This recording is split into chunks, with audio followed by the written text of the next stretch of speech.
News is, by definition, a day-to-day headline business. But in reporting on and in analyzing those headlines, it's easy at times to lose sight of the context from which they come. So tonight, we want to report both the headlines and the context of two stories in particular that we've covered extensively on RFL. First up, the growing heroin epidemic, and that's exactly what it is, an epidemic. Usage and death from the use are skyrocketing, not just across our region, but across this country. It's an epidemic that for many first came to light after the overdose death of actor Philip Seymour Hoffman back in February. But the problem had been growing long before Hoffman's death and continues to do so. This week, New York State decided to provide police officers with a drug called Narcan, which can help revitalize people overdosing from heroin in a matter of seconds. And in New Jersey, Governor Chris Christie, he's doing the same in 3 cities in the Garden State. But beyond those headlines, they are the stories of the pain and the passion of those who've lost loved ones to the drug and the questions and the challenges of those seeking to fight it and to save lives. First, I want to share a portion of my conversation with Michael Zoll, a suburban dad whose son went from a regular suburban kid to a heroin addict before he passed away last December. This is a recent conversation we had.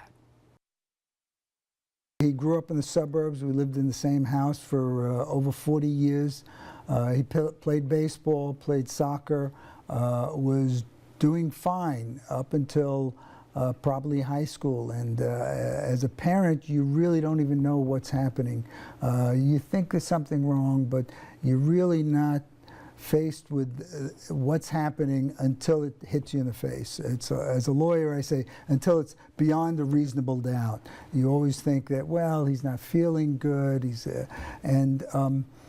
grew up in the suburbs. Like he went to a wonderful high school, a wonderful college, and somehow just got addicted in his high school years and just couldn't kick it. He came home, seemed fine. We went away on vacation, and then we get a call while we're on vacation. And you never know how you're going to react when that happens. We were always afraid that someday we might get the call, but we said, no, it's not going to happen to us. But all of a sudden it does, and the bottom drops out. Mr. Hoffman didn't choose to pick up the needle and everything like that. He was addicted to it, and the same thing with my son. He couldn't. He wanted to be clean, and he just couldn't. There's a family out there watching tonight who's got a kid, let's say in high school, who they're not sure if it's kids being kids or something more. What do you say to them? I say, if you suspect there's a problem, there is a problem. Don't wait until it's too late.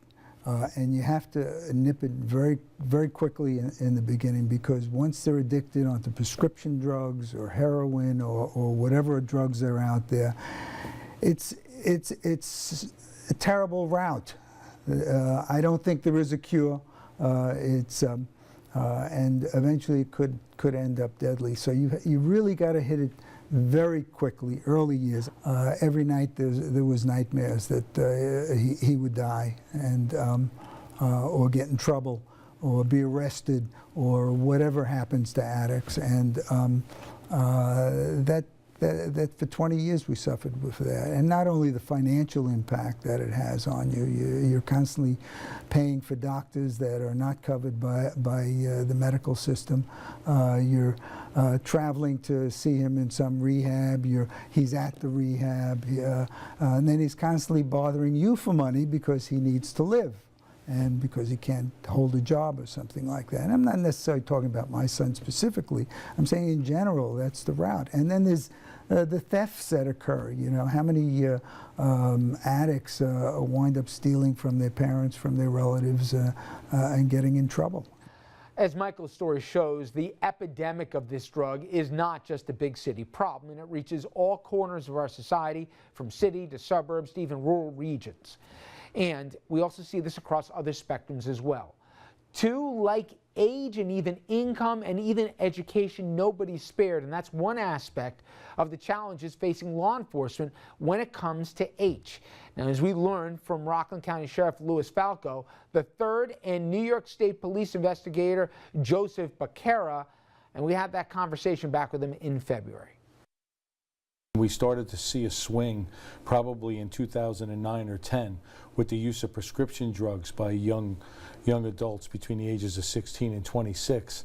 And when they could no longer afford to keep up with that habit of prescription drugs, which were anywhere between $30 and $90 a pill, they reverted down to a $5 and $10 bag of heroin, which has caused what we have today and the increase in the deaths and the overdoses that confront us not only in Rockland and Westchester, but the state and across the nation, I believe. In 2012, New York State Police, along with other local law enforcement agencies, seized over 40 pounds of heroin and made a little over 800 arrests. Last year, that number went up to 2,200 pounds of heroin seized and over 1,800 arrests. So just in a period of 1 year, that dramatic increase in seizures and arrests just goes to show you what we're facing at this time. And I'll show my ignorance. Has heroin always been this cheap an alternative? I've heard the distribution channels have changed, that it's now coming up from Mexico instead of maybe from other points, and as a result here, you're having a pure drug that's more affordable that's now flooding the streets. Is that an oversimplification, or is it more right than wrong? I think it's right on the money. The bottom line is not only is it cheaper, it's pure, as you said, but now what they're doing is they're not cutting it as much, and when they're cutting it, they're using this new fentanyl, which is having an adverse reaction, which is, in a lot of cases, is expediting and causing those deaths. We're investigating, unfortunately, the overdoses. We're also investigating sales, possession, making arrests when need be. But this is an overall problem. This is not a law enforcement problem. This goes to the schools, it goes to the parents. Most people are shocked when you hear that this person overdosed or this person died from it. They're athletes. They're everyday people. It's not like you would picture from the 70s and 80s somebody in a back alley. They're starting by coming down off the prescription drugs, then they're starting by purchasing the heroin and snorting it up to shooting it, but it's your everyday kid, your everyday all-American kid, and it's not just boys, it's boys and girls. It goes the whole gamut, from people that are athletes to people that are in musicals and doing shows in their high schools. It's just all over, and you want to say, you know, the upbringing is so good, and you live in a middle class, or if you live in a lower class, it doesn't matter. It's hitting every aspect of our society. We'll, of course, continue to cover this growing crisis in our region. But coming up next, New York says it will not pay for prison education funding. Next, we're going to have a look back at a few of the people who we spoke to who say the prison education helped shape their lives for the better. We'll be right back.